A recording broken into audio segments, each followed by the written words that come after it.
ರವಿಶಂಕರ್ ಅವರ ಸಾವು it's very unbelievable. ಯಾರಿಗೂ ಕೂಡ ಅದನ್ನು ಅಕ್ಸೆಪ್ಟ್ ಮಾಡೋಕ್ಕೆ ಆಗ್ತಾಯಿಲ್ಲ. ಭಾಳ ಅಂತರ್ಮುಖಿ. ತನ್ವೀರಣ್ಣ ಹೇಳ್ದಂಗೆ ಎಂಥದೇ ಸನ್ನಿವೇಶದಲ್ಲೂ ಕೂಡ ಎಕ್ಸಾಸ್ಟ್ ಆಗದೆ ಬೇರೆಯವರಿಗೆ ಸಮಾಧಾನ ಹೇಳುವಂಥ ಮನಸ್ಥಿತಿಯಲ್ಲೇ ಹೆಜ್ಜೆಗಳು ಹಾಕಿದಂಥವರು. ನಿನ್ನೆ ವಿಶೇಷವಾದಂಥ ಈ ಥರದ್ದು ಅವರು ಗ್ರ್ಯಾಜುಯೇಟ್ ಕೋಆಪರೇಟಿವ್ ಬ್ಯಾಂಕಲ್ಲಿ ಬೇರೆಯವ್ರ ಜೊತೆ ಭಾಳಷ್ಟು ಹೊತ್ತು ಚರ್ಚೆ ಮಾಡೋದು, ಕಾಂಗ್ರೆಸ್ ಆಫೀಸಲ್ಲಿ ಫೋಟೋ ಹೊಡಿಸೋದು, ನಿನ್ನೆ ಮಂಜುನಾಥ್ ಅಂತ ಸ್ನೇಹಿತರ ಜೊತೆ 10:30 ಇಲ್ಲೇ ನಿಂತು ಮಾತಾಡಿ ಭಾಳಷ್ಟು ವಿಚಾರಗಳನ್ನ ಮಾತಾಡೋದಂತೆ. ನನಗೆ ಅದೇ ಆಶ್ಚರ್ಯ ಆಗ್ತಿದೆ. ಬೆಳಗ್ಗೆ ಸುದ್ದಿ ಕೇಳಿದಾಗ ಯಾರಿಗೂ ಮತ್ತಿನ್ನೊಬ್ರಿಗೆ ಕನ್ಫರ್ಮ್ ಮಾಡಬೇಕು ಅಂದರೆ ನೋಡಿ ಹೇಳಬೇಕೇನೋ ಅಂತ ಅನಿಸ್ತಾ ಇತ್ತು. ಎಲ್ರಿಗಾದದ್ದು ಅದೇ ಆಘಾತ. ಸಮುದಾಯದಲ್ಲಿ ಮುಖಂಡರಾಗಿದ್ದರು, ಸಮಾಜದಲ್ಲಿ ಮಾರ್ಗದರ್ಶನ ಮಾಡ್ತಾಯಿದ್ರು.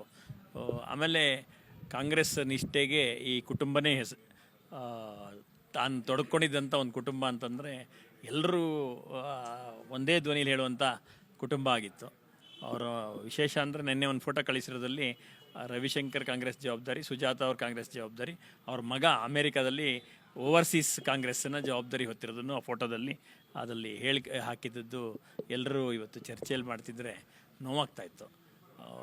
ಅದು ಯಾವುದೇ ಅವರಿಗೆ ಇನ್ಯಾಕ್ಟಿವ್ ಆಗುವಂಥ ಯಾವ ಅವಕಾಶವೂ ಬಂದಿರಲ್ಲ. ನಿನ್ನೆವರೆಗೂ ರಾತ್ರಿ 10:30ವರೆಗೂ ಇಷ್ಟೊಂದು ಕ್ರಿಯೇಟಿವ್ ಆಗಿದ್ದವರು, ಕ್ರಿಯಾಶೀಲರಾಗಿದ್ದವರು, ಎಲ್ಲರ ಜೊತೆನೂ ಓಡಾಡಿಕೊಂಡು ಇದ್ದವರು ಮನೆಯವ್ರಿಗೂ ನಂಬೋಕ್ಕಾಗ್ತಿಲ್ಲ, ಆತ್ಮೀಯರಿಗೂ ನಂಬೋಕ್ಕಾಗ್ತಿಲ್ಲ, ಹೊರಗಿನವ್ರಿಗೂ ನಂಬೋಕ್ಕಾಗ್ತಿಲ್ಲ. ಈ ನೋವು ಹೋಗಬೇಕು ಅಂದರೆ ಸಮಯ ಒಂದೇ, ಎಲ್ಲರ ಜೊತೆಗೆ ನಿಧಾನವಾಗಿ ಸಮಯ ಒಂದು ಅದನ್ನು ದಾಟೋಕ್ಕೆ ಸಾಧ್ಯ ಅನಿಸುತ್ತೆ. ಅವ್ರ ಕುಟುಂಬದವ್ರಿಗೆ ವಿಶೇಷವಾಗಿ ಏನೋ ಒಂದು ದಾಟುವಂಥ ಶಕ್ತಿ ಭಗವಂತ ನೀಡಬೇಕು. ರವಿಯವ್ರಿಗೂ ಅವರಿಗೆ ಆತ್ಮಕ್ಕೆ ಶಾಂತಿ ಸಿಗಬೇಕು. ಅವರೆಲ್ಲ ಕುಟುಂಬದವ್ರು ಬರಲಿ ಅನ್ನೋ ದೃಷ್ಟಿಯಲ್ಲಿ ನಾಳಿದ್ದು ಕ್ರಿಮೇಷನ್ಗೆ ನಾಳಿದ್ದು ಬೆಳಗ್ಗೆ 10:30 ಇಟ್ಕೊಂಡಿದ್ದಾರೆ. ಅದಕ್ಕೆಲ್ಲರೂ ಕೂಡ ಅಪಾರವಾದಂಥ ಸ್ನೇಹಿತರು, ಸಂಬಂಧಿಗಳು, ಪಾರ್ಟಿ ವರ್ಕರ್ಸು ಎಲ್ಲರೂ ಕೂಡ ಬರ್ತಾ ಇದ್ದಾರೆ. ಎಲ್ಲರೂ ನಾವು ಒಂದೇ ಆಗಿದೆ. ಚಾಮುಂಡಿ ಬೆಟ್ಟದ ತಪ್ಪಲ ಹರಿಶ್ಚಂದ್ರ ಘಾಟ್ನಲ್ಲಿ ನಾಳಿದ್ದು 10:30 ನಿಗದಿ ಮಾಡಿ.